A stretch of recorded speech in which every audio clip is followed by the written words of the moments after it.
दोस्तों, आज हम सुनेंगे बसंत त्रिपाठी द्वारा लिखित कहानी अंतिम चित्र। ठीक आधी रात को सेल नंबर 3 से गोंगों की और लोहे के जंगले को पीटने की आवाज से प्रहरी की नींद टूट गई। यदि जेलर साहब का विशेष हुक्म ना होता तो वो कान में रुई ठूंस कर सो गया होता, लेकिन उसे मजबूरन उठना पड़ा। नींद में लड़खड़ाता लहराता हुआ वो सेल नंबर 3 के सामने खड़ा हो गया। सेल के बाहर बिजली का बल्ब जल रहा था। उसकी बीमार, पीली और टूटी टूटी सी रोशनी सेल के भीतर फैल गई थी। लोहे के जंगले की परछाई सेल की दीवारों पर छपी हुई थी, जिसके कारण सेल के भीतर एक और कैद खाने का सा आभास होता था। क्या है? झुंझलाते हुए तीखी आवाज में प्रहरी ने पूछा। सेल नंबर 3 के भीतर बंद कैदी नंबर 371 ने इशारे से चौक मांगा। एक तो नींद का नशा और दूसरा गूंगे से सामना। लानत है ऐसी स्पेशल ड्यूटी पर। प्रहरी ने एक भद्दी सी गाली दी और लौट गया।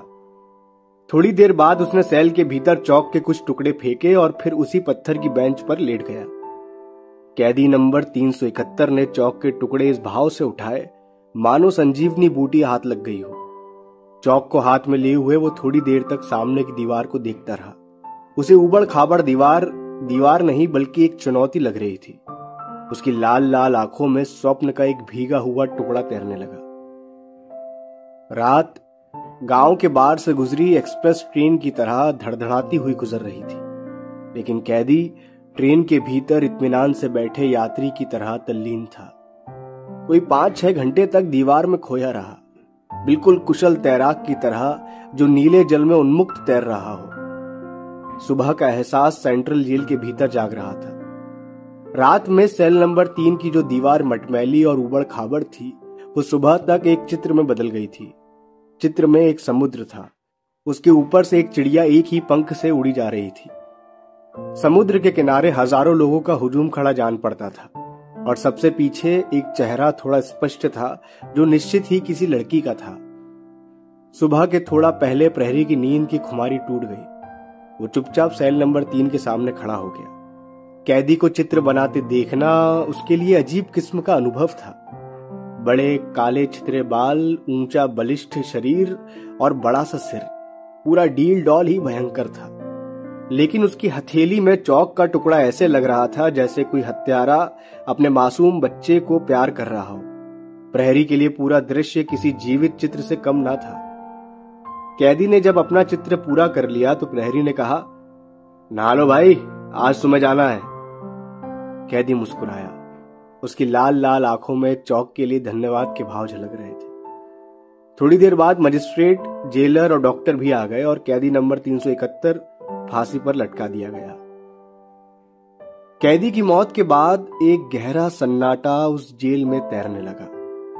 मौत के जलसे में शामिल सभी लोग एक दूसरे से बिना कुछ कहे थके मांदे लौट रहे थे। जेलर जेल के लंबे गलियारे से होता हुआ गुजर रहा था। वो चाहता तो नहीं था, लेकिन खुद को सेल नंबर 3 के आगे खड़ा पाया। जेलर देर तक दीवार में बने चित्र को निहारता रहा। दिवंगत खूनी चित्रकार का यह अंतिम चित्र था। जेलर ने प्रहरी को बुलाकर कहा, आज इस सेल में सफेदी करवा देना। साहब, कहें तो सामने वाली दीवार को ऐसे ही रहने दें, बेचारे का यह अंतिम चित्र है, प्रहरी ने कहा। जेलर प्रहरी को देखता रहा, फिर वो आगे बढ़ा और उसने चित्र में से चिड़िया को पोंछ कर हटा दिया। प्रहरी कुछ देर जेलर साहब को जाते हुए देखता रहा, फिर उसने गर्दन फेर कर चित्र की तरफ देखा।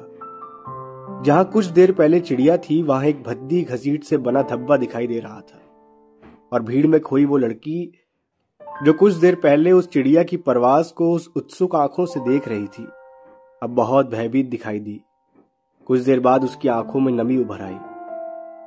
देखते ही देखते उसकी पलकों पर पनीली चमक दिखाई दी, फिर 2 बूंदें उसकी आंखों से बाहर आई, और प्रहरी की विस्फारित आंखों ने उन सजीव आंसुओं को सचमुच दीवार पर लुढ़कते हुए देखा।